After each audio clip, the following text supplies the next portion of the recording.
MMA fan guys. My name is Luke Pace, and welcome back to everyone who is already a subscriber to the YouTube channel. We're getting closer to 600 subscribers, so let's get there. And if you're not already a subscriber, please subscribe so that we continue to grow that, but also so you continue to see great interviews, including the one coming at you right now, a 5-0 amateur flyweight, 125-pound, now champion.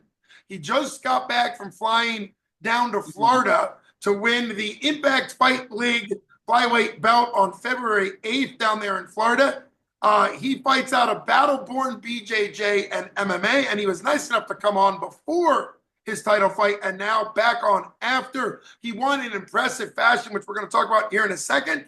And my guest tonight is the champion of Impact Fight League, 125-pound flyweight amateur champion of the world, Julian Happy Nieto!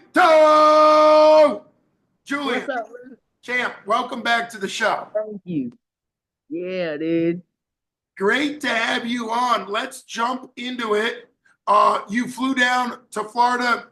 This was a big deal. You were taking on a really tough opponent for the belt. It was a great opportunity for you. I know you ended up getting the job done in the fourth round, but something that we have to talk about, it was out there on Facebook, so it's public knowledge, is that you and your coaches were sick for a couple weeks. Yeah. So how did all that play in to kind of you not being able to train for a couple weeks before this big title fight? Well, some of my teammates, they had fights in Tennessee, and it was super cold down there, dude. And I went out there to help coach with Coach Kelly, dude. And we just came back, all had the flu.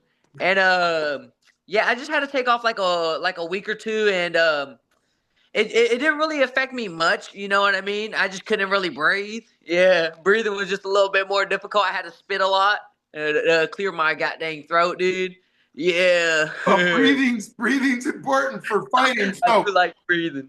hey, something your coach Kelly and his son, who runs Battle Born BJJ and is a legend in his own right, he's been on this show for his MMA career. He said on Facebook that he's super proud of you for even going to still take the fight because of you being sick and not being able to train. Mindset wise, what plays into you being so willing to continue to fly down there and take on a tough opponent for a title fight, even though you had a legitimate reason to pull out if you wanted to?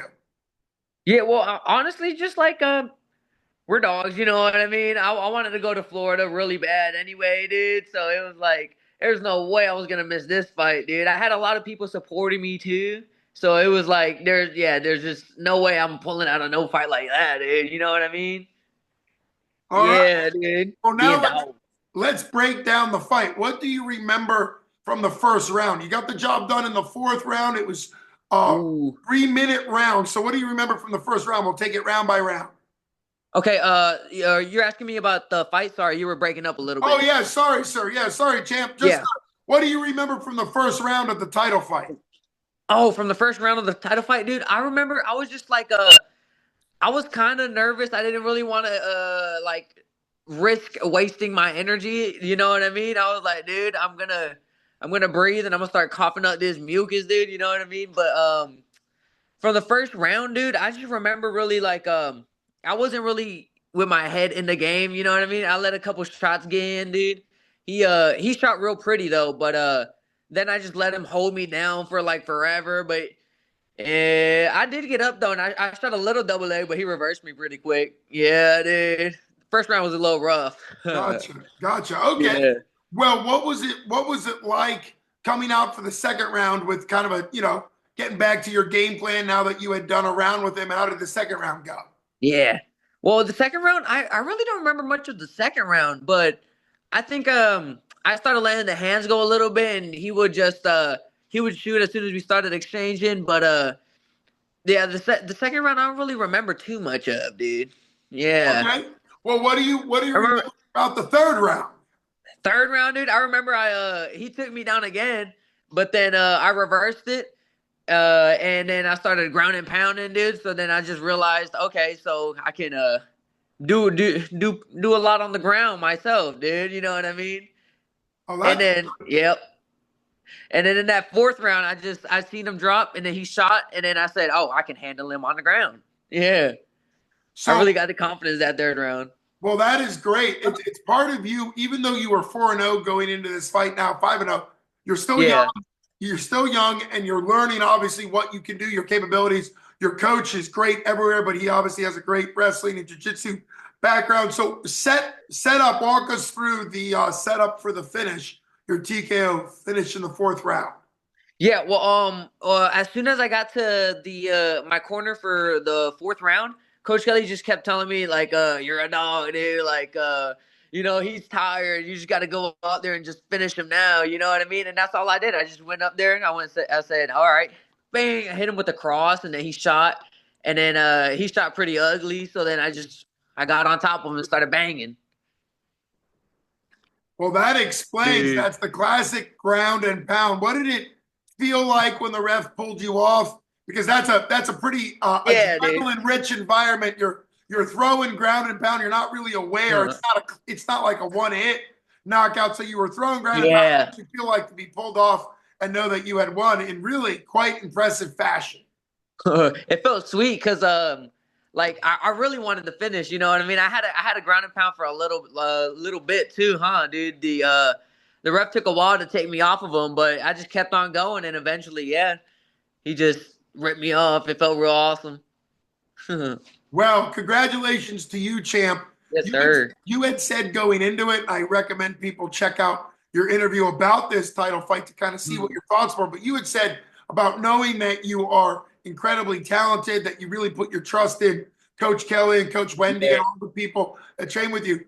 As far as your skill level, you're 5-0 at a weight class, which is always looking for new talent because of 125 being a, kind of a harder weight class to fill, just like heavyweight. So where do you think this puts you as far as notice in the amateur ranks at 125?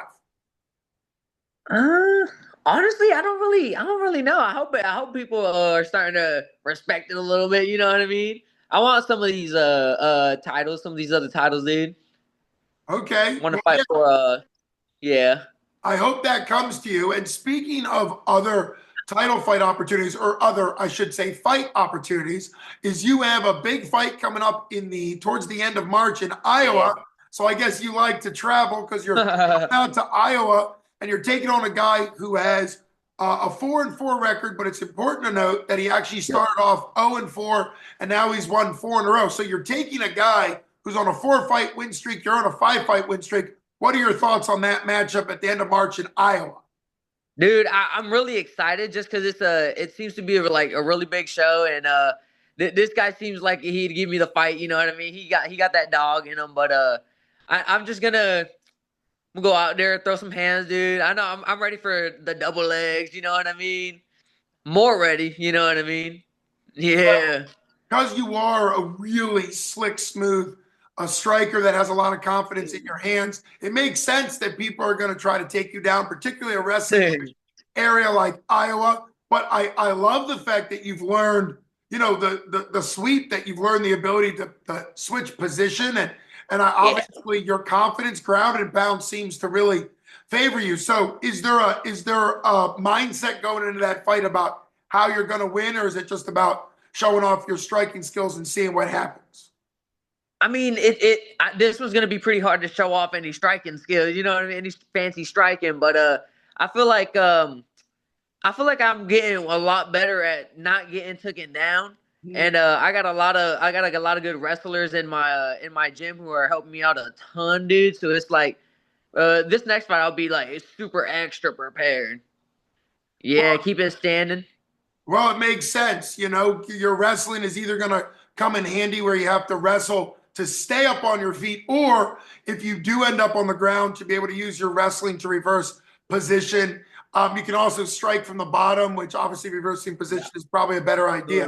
I'm really excited. I'm really excited about everything that you've got going on. I can't wait to have you back in. Now, what we're going to do is we're going to count this as your post-fight interview, and I'm also going to encourage people to go ahead and check out Julian's upcoming fight. Probably going to be a pay-per-view opportunity. I know your coach Kelly Anderson, puts a lot up on Facebook, but we're going to count this as your post-fight for your belt and your pre-fight for the fight. Yeah, dude. because it's only about a little over a month away. Can't wait Yes, sir. to have you back on after your fight in Iowa. Thank you, bro. Hey, I really appreciate it for everybody Sweet. listening. Thanks so much for listening to MMA Fancast with Luke Payson and the champion, Julian Happy Nieto. Thanks so much for Thank you, coming on Luke. the show. Appreciate you, brother. Heck yeah, brother.